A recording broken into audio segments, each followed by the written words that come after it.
Connais-tu la signification de la croix?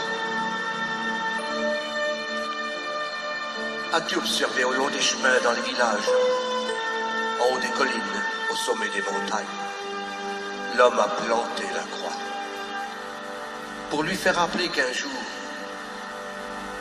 quelqu'un a été cloué sur cette croix.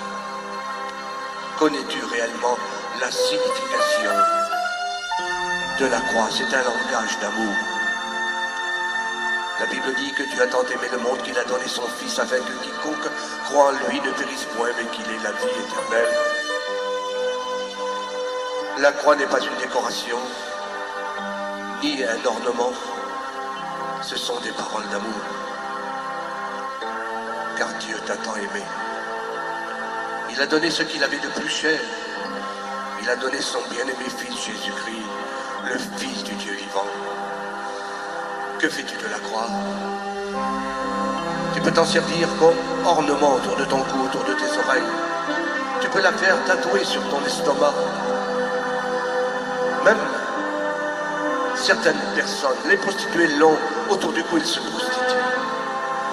Le gangster, il l'a tatoué sur ses bras, sur sa poitrine. Et il l'a dérobé et il l'a tué. La croix n'est pas cela.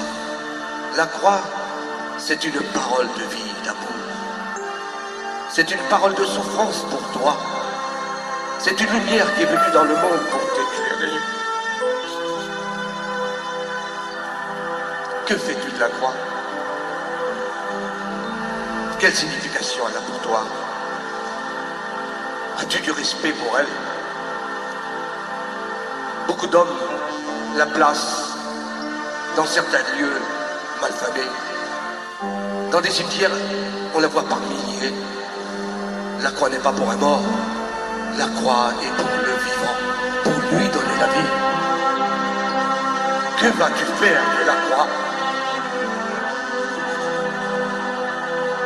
Sais-tu que celui qui est mort pour toi a été cloué sur une croix? Il a souffert la mort pour que tu aies la vie. Il était fils de Dieu, il s'est fait homme pour que tu deviennes enfant de Dieu.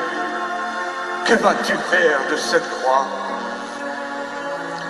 Pour ma part, la croix a été plantée dans mon cœur comme un poignard. Et cela me rappelle chaque jour qu'il a souffert la mort pour que j'aie la vie. Et cette vie, elle jaillira jusque dans les lieux, dans la cité éternelle de Dieu. Le paradis céleste m'est réservé. C'est sa promesse. Que vas-tu faire de la croix? Pense-y.